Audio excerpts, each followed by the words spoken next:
Today we're going to look at the dysfunction and neural circuitry of emotion regulation, a possible prelude to violence. Hi again, my name is Cassandra Ferguson, and this presentation is put together in behalf of my social psychology course. As a reference page, I would like to note that Davidson, Putnam, Larson did write this study titled Dysfunction in the Neural Circuitry of Emotion Regulation, a Possible Prelude to Violence, in the Science magazine. And so now just to tell you a little bit about what this study is about. So the research question is, does dysfunction in the neural circuitry of emotion regulation prelude violence? I have a few checkpoints here. So reduced cerebrospinal fluid, metabolite 5, hydroxyindoleic acid, or easier said CSF5-HIAA, is found in aggressive psychiatric patients, impulsive patients, violent men, and victims of suicide. Now, this concentration has also been found to predict aggression 2 to 3 years in advance. So we can kind of see into the future individuals that may be more prone to have violent tendencies. Also found serotonin levels have been linked to aggression and to violence. And then, of course, I also want to share that there have been many studies of regional glucose metabolism assessed with PET scans that have revealed prefrontal abnormalities in individuals who have been prone to impulsive aggression. So where does this information come from? And what is our study really looking at? So the foundational hypothesis for this study is that deficits in the prefrontal cortex, or the PFC, are hypothesized to increase a person's vulnerability to impulse aggression. And then also, serotonin is hypothesized to exert inhibitory control over impulse aggression. So we just have a few pictures here. If you would like to take some time and look at those, you're more than welcome to do so. As far as experiment and research methods, there's so many that are discussed in this article. I really just want to pick a few and kind of touch base on those. So here's number 1, pharmacological indirect method of study looking specifically at the central serotonin function. So a single dose of 5-HT agonist resulted in a prolactin elevation. And then low prolactin response to 5-HT antagonist is associated with aggressiveness, antisocial personality disorder, and suicidal behavior. Now, synthesis of 5-HT depends on an amino acid. Key amino acid here is tryptophan. So tryptophan depletion induced by consuming a beverage of amino acids without the tryptophan showed increased aggression in normal men in comparison to men who consumed a beverage of amino acids that contain the tryptophan.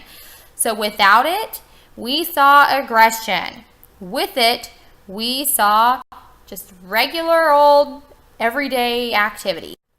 Now, the second experiment I want to touch upon was based on 251 community volunteers. It really looked at a specific gene, A218C, which is a gene polymorphism, which is also known as a variant, intron 7 of tryptophan.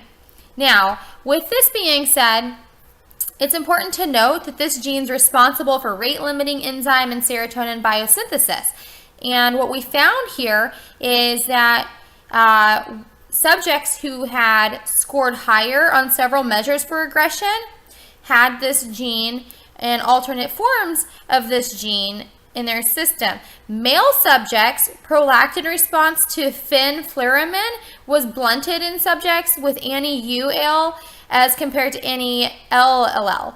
Now, that being said, one of the research methods that they used was applying the fenfluramine, which blocks serotonin uptake and then provokes transportation of mediated serotonin release, to a subsample. Now, I'll touch a little bit upon that. Another experiment showed a study of 41 murderers who were found with hypoactivation in prefrontal territories, including lateral and medial zones of their PFC. Murderers were broke down into 2 categories: planned predatory and effective impulsive. Effective impulsive murderers found that they had reductions in lateral PFC metabolism as compared to the control group, and the predatory group did not. Also, increased metabolic rate was observed in the right hemisphere in the effective impulsive murderers. Some other interesting things that we found was that individuals who exhibited impulsive aggression also had an increased reduction of gray matter in their prefrontal lobe. So antisocial exhibited at least 11% reduction, and then individuals who had temporal lobe epilepsy actually had a significant increase in that deduction, which was 17%. Now, that being shown, we have several different results. The PFC, the prefrontal territories, and angular cingulate cortex, and then the amygdala are all the core elements of the circuit that underlies emotion regulation. Behavioral responses occur after perception is conveyed, and too little or too much of the activation can actually trigger excessive negative effects or decrease sensitivity to social cues that regulate emotion. And then with that being said, the PFC and the amygdala play a very significant role in constraining those impulse outbursts. So it's just very important to be aware of what that looks like. Now, to conclude this, I really want to share that what they found was interventions combining pharmacological and psychosocial strategies operate in a common pathway in the emotion regulation circuitry of the brain. And then impulse aggression and violence reflect abnormalities in the emotion regulation circuitry of the brain. And so here's my thoughts on this. Overall, I found the article and the study to be very intriguing, very informative. Personal thoughts: fenfluramine has been pulled from the U.S. pharmaceutical market due to drug abuse and dependency. It was found that it produced severe psychological dependency, adverse mental changes, and derealization, as well as perceptual changes. So I'm glad to see that that was pulled and that it was only used on a small subset of individuals. Additionally, just as a question to wrap this up, if we can determine 2 to 3 years in advance that someone is prone to behavioral aggressiveness, can we not further prevent potential violence by observing characteristic patterns or warning signs exhibited within varying age groups and cultural sects to help to alert us as to when we might want to perform a PET or a PET scan, and use that to help determine maybe if someone has a specific need or a specific route of treatment.